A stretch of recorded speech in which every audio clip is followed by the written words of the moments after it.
Welcome to Rauta, and this time we go to thrash metal flavored with death metal and black metal. This time the band is called Slaughter Messiah, Cursed to the Pyre being the album name. Now this band has been quite smart. For past more than 10 years the band has actually created demo material, mini releases and all that kind, but not albums prior to making album after something like 13 years of existence. Which makes it smart is because the band actually this way kind of had the time to polish its songwriting as well as understanding which kind of music to create to a level that actually makes sense rather than being very hasty and creating some bad debut album.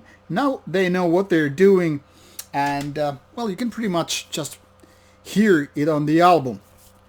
So as you can see, this one is featuring the a nice digisleeve there, then some mid-size booklet with lyrics, which are for nice chains printed in a very readable font. Still, this delivers kind of an old school thing. I mean, there's something with this font and design that brings me memories from 80s and 90s. And, well, I guess in a way this band is just homage to it. Just look at it. Black speed, terror metal. I like it. Now, before you go to figure out whether or not I'm gonna praise this one to heavens or hells, let's be honest about it. This ain't no new Master of Puppets. This ain't no new Rain in Blood. Even though this is the kind of a thrash album mixed with some death metal elements, black metal elements, what have you, this is still a kind of a hybrid, which is in fact something that they, well, not they, but Melag has listed here as black death thrash metal. I still think that this thrash metal is the foundation here, saying like this is 80% of thrash metal, maybe 70, and the rest is more or less split with black and death metal parts. And as you can see, first they started doing demos, which is always what I would recommend people to do, you know, bands are starting. Then a few EPs and then proceeding to the first album, and this is the way to go because everything is here, like I said already, in their places, and you know the songwriting is pretty solid, and there are no weak tracks. There is no moments when you feel like, hey, this is a little bit awkward, this is cringe, this is just too much for this kind of band. Everything on this album just kind of has its place, and it makes sense, making this album rather easy to kind of enjoy, even if not the most memorable one. Now, when I was saying like this album doesn't have any of those kind of killer classic tracks, that is the future classic, I'm still gonna say that this is very consistent album in so many ways. Like I said, there are no weak moments, no maybe killer peak points, but still, this is something that you just go for 42 minutes and you're like, yeah, I'll go give it another try, and then another round and so forth. And everything, you know, from these vocal parts, which are maybe the weakest link, not because they're weak, but nothing unique, nothing personal as such.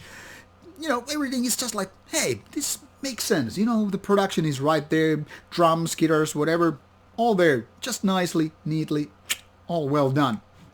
And I think this album cover kind of complements the feeling also. I mean, there is definitely an old school vibe. It's not like this is the Oscar award winning album title cover image. I mean, if that was given to albums in the first place, but you get the idea. It's not like, hey, the Grammy goes to this album cover, but it feels to just kind of the need, you know, it fits the album mood right just nicely.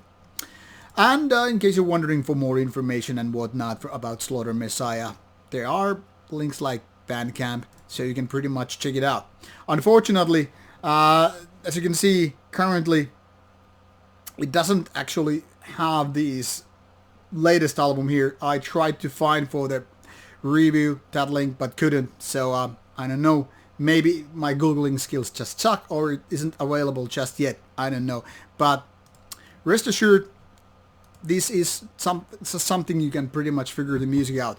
Anyway, Cursed to the Pyre is pretty decent album. It's quite nice, actually. More than just decent.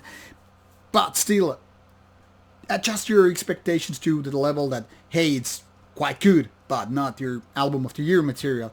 With all this being said, I still think that if you are not allergic to thrash death black hybrids, you should check out. For the pure black metal heads or, pure death metal fanatics, this is not your cup of tea. Just expect more trash than black or death metal, and you're pretty cool to go.